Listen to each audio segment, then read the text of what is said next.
Good morning from the Ukrainian capital, Kyiv. Gunfire and explosions have been heard here and in the second city of Kharkiv shortly after the Russian President Vladimir Putin authorized a special military operation in Ukraine's Donbass region and told the Ukrainian military to lay down their weapons and go home.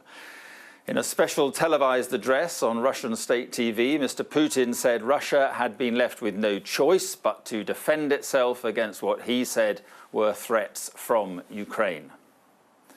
This is what we know so far. In Moscow, Vladimir Putin announced the military operation just before 3 a.m. UK time. At the same time, an emergency meeting of the Security Council was taking place in New York.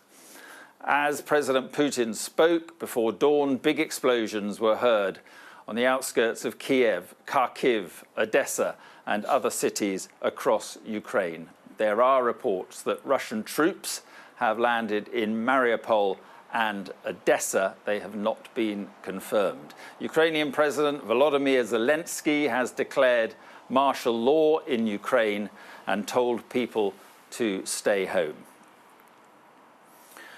Well, since then, we've had a series of developments throughout the morning. Air raid sirens have been heard here in the capital, Kyiv, though we are told they are tests at the moment.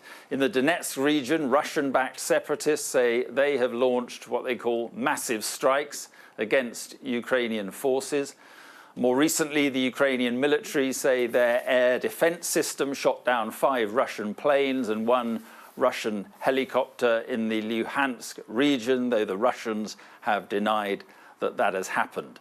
And in the UK, the Prime Minister, Boris Johnson, is expected to convene that Cobra committee meeting I was talking about at 7:30 this morning.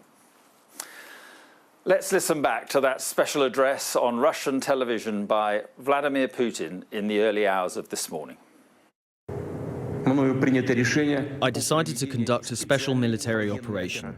Its goal is the protection of the people who, for 8 years, suffered from abuse and genocide from the Kyiv regime. We urge you to lay down arms immediately and go home. I will explain. All servicemen of the Ukrainian army who comply with this requirement can freely leave the area of military action and return to their families. Whoever would try to stop us and further create threats to our country, to our people, should know that Russia's response will be immediate and lead you to such consequences that you have never faced in your history. We are ready for any outcome. Well, a few hours ago, Ukraine's President Volodymyr Zelensky declared martial law here, and he urged citizens not to panic as Russia launched their military strikes.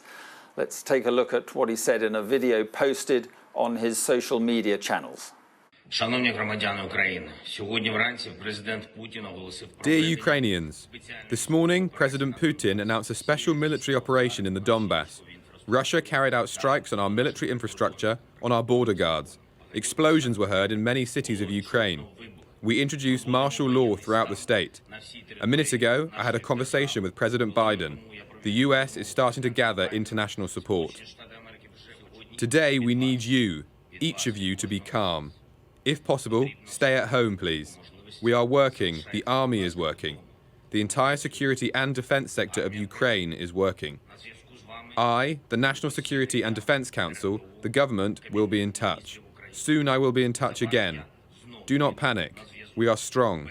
We are ready for everything and we will defeat everyone because we are Ukraine. Glory to Ukraine.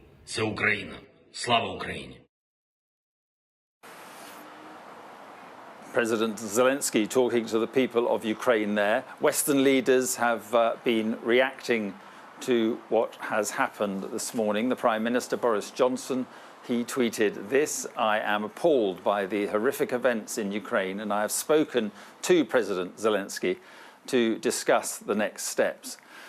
President Putin has chosen a path of bloodshed and destruction by launching this unprovoked attack on Ukraine. The UK and our allies will respond decisively. In the United States, US President Joe Biden said the prayers of the entire world are with the people of Ukraine as they suffer an unprovoked and unjustified attack by Russian military forces. Mr. Biden said President Putin has chosen a premeditated war that will bring a catastrophic loss of life and human suffering, and that the world will hold Russia accountable. The US President says he will be monitoring the situation from the White House and will continue to get regular updates from his national security team. He says he will meet with his G7 counterparts in the morning. In Europe, European Commission President Ursula von der Leyen says, in these dark hours, our thoughts are with Ukraine and the innocent women, men and children as they face this unprovoked attack and fear for their lives. The Ukrainian Foreign Minister Dmytro Kuleba has urged the world to act immediately, warning that the future of Europe and the world was at stake. He's called for devastating sanctions, as he put it, on Russia now, and for Russia to be fully isolated. He also called for more weapons, equipment, financial and humanitarian assistance for Ukraine. The German Chancellor Olaf Scholz said Russia must stop this military action immediately. Today, he said, we will coordinate closely within the framework of the G7, NATO and the EU. Mr. Scholz added, this is a terrible day for Ukraine and a dark day for Europe. So, let's have a look at the map that shows the rebel-held areas of Donetsk and Luhansk. There we are. That's the center of all this, down in southeastern Ukraine's Donbass region. Earlier this week, Russia recognized the regions as independent from Ukraine and signed friendship treaties with both of them. Ukraine considers them, and the UN considers them, temporarily occupied territories, but Russia say they are theirs, and they annexed Crimea. And to the south of Donetsk is Mariupol, which lies outside of the rebel-held area. But this morning, reports of at least 2 blasts have been heard in that city. So clearly, a lot of action going on down there. Deborah Haynes is with me, and so Deborah, I mean, we could see there the map of Donetsk, and a lot of action clearly going on there, and this was the justification used by Putin. But just give us, as you know it, what is happening in this country.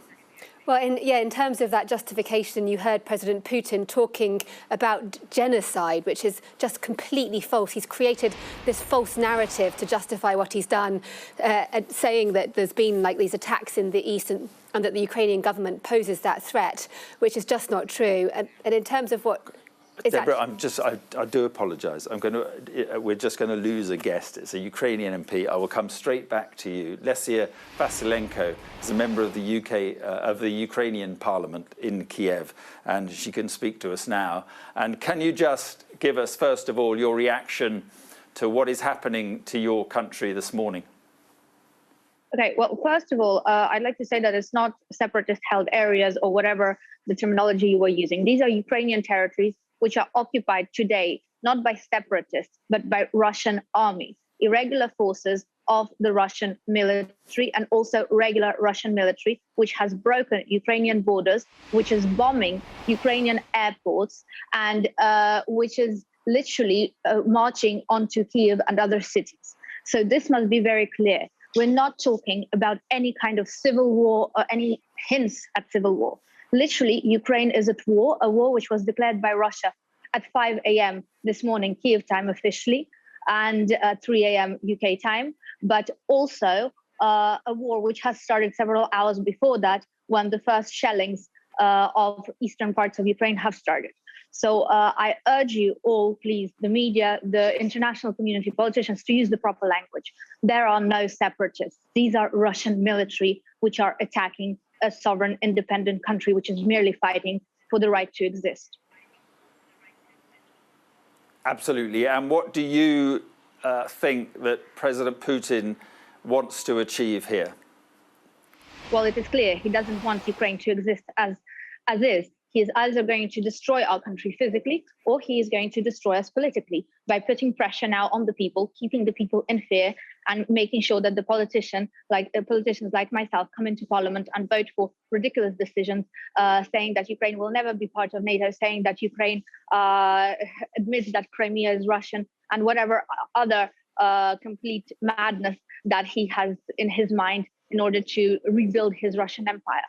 And this is the crazy world that we live in today. Just this morning, I've been up since 5:30 a.m. Kyiv time. And at 7 a.m., I was already in the Rada, prepared to vote for the martial law. And we voted the martial law in. Ukraine is in a state of war, a war declared by Russia on Ukraine, and which started back in 2014 with Russian aggression.